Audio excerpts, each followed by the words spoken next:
Good अपन dear all tycoons. बहुत खुशी है आज आपके सामने एक ज़बरदस्त विचार जो कि आपके जीवन को बदल सकता है एक कहानी के रूप में। और मुझे पूरा यकीन है इस कहानी को सुनने के बाद में आप बहुत खुश और बहुत ही आनंदित महसूस करेंगे और अपने जीवन में इस कहानी को आप ढालेंगे। जो कहानी आज मैं बताने वाला हूँ आपके जीवन को रातों रात बदल सकती है अगर आपको इसने समझा तो, समझ लिया तो और अपने ऊपर इसको अप्लाई किया तो माय डियर, एक कहानी है एक फैमिली की। एक पति था जो अपनी पत्नी को बहुत पीटता था, मारता था और बहुत परेशानियां उसके घर में होती थी और मार पीटते ऐसे करके उसके घर में कलेश बनी रहती थी।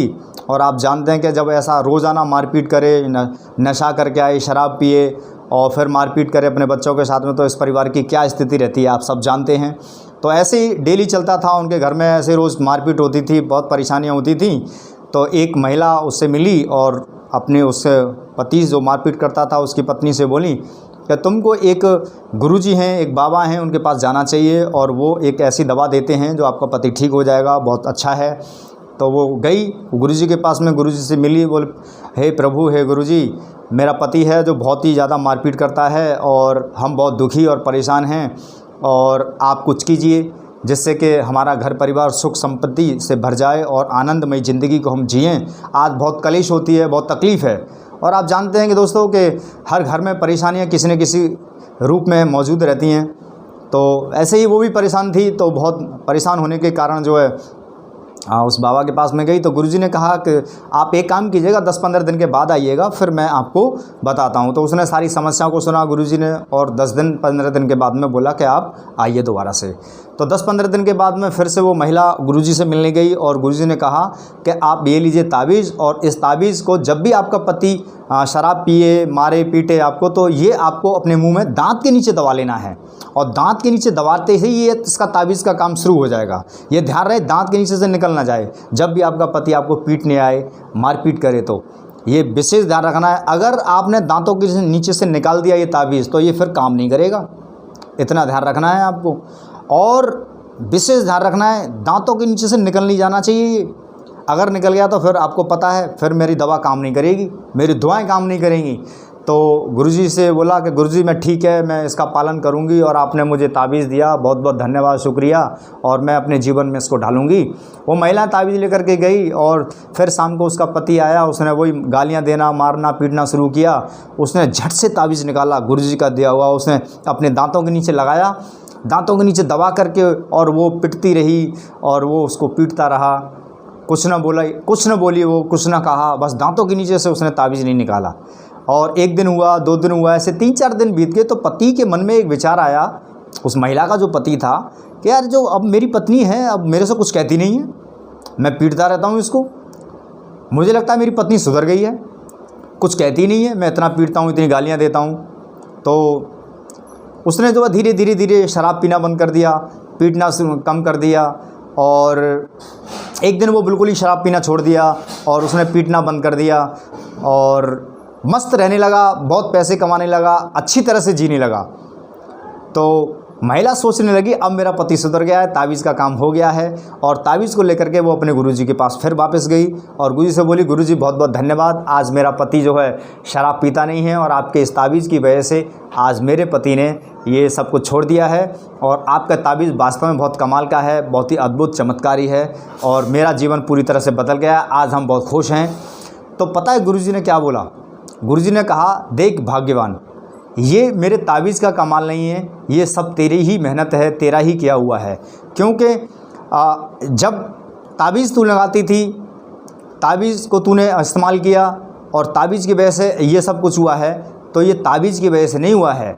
ध्यान दे अपनी बात पर और सोच कि जब तेरा पति पीटता था, तुझे मारने पीटने आता था, नशा करता था, शराब पी करके आता था, तो तू उससे क्या कहती थी? जब ताबीज़ तुझे नहीं मिला था तू उसको गालियां देती थी, बुरी बुरी बातें करती थी, तो उसको और ज़्यादा गुस्सा आता था, और ज़्यादा गुस्सा आता था, तो तुझे पता है तू वो और ज़्यादा पीटता था। जब ये ताबीज़, जब तू मेरे पास आई लेकर के, ताबीज़ लेकर के गई, तो ये ताबीज़ ने कमाल नहीं किया। जो ताबीज़ तू अपने दांतों के नीचे दबा लेती थी और तू कुछ नहीं कहती थी, उसकी वजह से तेरे पति ने अपने जीवन को बदल दिया। तू कहती थी और वो मारता था, पीटता था, ये सब कुछ उसी की वजह से होता था। तूने ताबीज़ का पालन किया, अपने मुंह के अंदर दबा करके दांतों के नीचे रखा और तेरे पति ने तुझे कुछ नहीं कहा और वो सब कुछ सुधर गया। तो तेरी जबान की वजह से वो सब कुछ लड़ाई झगड़े होते थे और तूने ताबीज़ को दांतों के नीचे दबाया, तूने कुछ बोला नहीं, उसने पीटना बंद कर दिया। तो ये तेरी जबान की वजह से ये सब कुछ हुआ है। मेरे ताबीज़ का कोई जादू टोना नहीं है, कोई कुछ नहीं है। ये तो एक केवल तेरी ज़ुबान को बंद करने का एक नतीजा था, एक ज़रिया था जो ये कारगर हुआ। तूने इसको अप्लाई किया। और तो दोस्तों आपने इस कहानी से यही सीखा कि अधिकतर कभी भी किसी भी झगड़ा होता है तो अगर कोई एक व्यक्ति कुछ कह रहा है दूसरे आदमी से तो वो भी और ज़्यादा कहता है और ज़्यादा कहता है तो फिर झगड़ा होता है और बहुत कुछ हो जाता है। आपको पता है झगड़े का कारण फिर क्या कहाँ से कहाँ पहुँचा देता है। तो कभी भी अगर एक व्यक्ति अगर किसी का मूड ख़राब है, कुछ हादसा हो गया, कुछ घटना हो गई है, तो एक व्यक्ति को शांत हो जाना चाहिए, चुप रहना चाहिए। मेरी माँ ने मुझे एक बात बताई थी, बेटा ज़िंदगी में एक बात याद रखना, एक चुप 100 को हराती है। जब मैं छोटा था तो मेरी माँ ने मुझे बताया था और मैंने आज तक इस बात का पालन किया। मैं अपने जीवन में शांति प्रिय इंसान रहा, हमेशा मस्त रहा, सबसे प्रेम का व्यवहार रहा मेरा और मस्त जीवन है, आनंद है, खुशी है। मैं कभी भी किसी से विवाद नहीं करता, सामने वाले व्यक्ति से हमेशा चुप रह करके ही अपना काम चला लेता हूँ। और एक चीज़ मेरे गुरुजी ने मुझे सिखाई थी कि जब भी ऐसी परिस्थिति बन जाए झगड़ा होने की तो हमेशा 10 राउंड की बंदूक चला देना, तो आप कभी भी झगड़ा नहीं होगा फिर। और आपको पता है वो 10 राउंड की बंदूक क्या है? हमेशा ये वाली, ये 5 राउंड और ये 5 राउंड, और इनको मिला देना 10 राउंड होते हैं। और इनसे हाथ जोड़ करके प्रार्थना करके आप निकल जाना, शांत हो जाना। ज़िंदगी में कभी झगड़ा नहीं होंगे, आनंद ही आनंद रहेगा, खुशियाँ ही खुशियाँ रहेंगी। तो दोस्तों जब भी ऐसी परिस्थिति बनती है तो आपको प्रेम से, संयम से काम लेना है। सब अपने हैं, सब अपने भाई बंधु हैं, रिश्तेदार हैं, सगे संबंधी हैं, कोई गैर नहीं है, सब अपने मित्र हैं। सबसे प्रेम से रहो। ये सब बोलते चले आ रहे हैं लेकिन अब इसको अप्लाई करना है, अपने जीवन में ढालना है। तो हम पूरा यकीन है हमें कि हम इस धरती को स्वर्ग बना देंगे। किसी स्वर्ग की कामना करने से बेहतर है कि जब तक इस धरती पर हम हैं तो हमें इसी धरती को स्वर्ग बनाने में लगना चाहिए।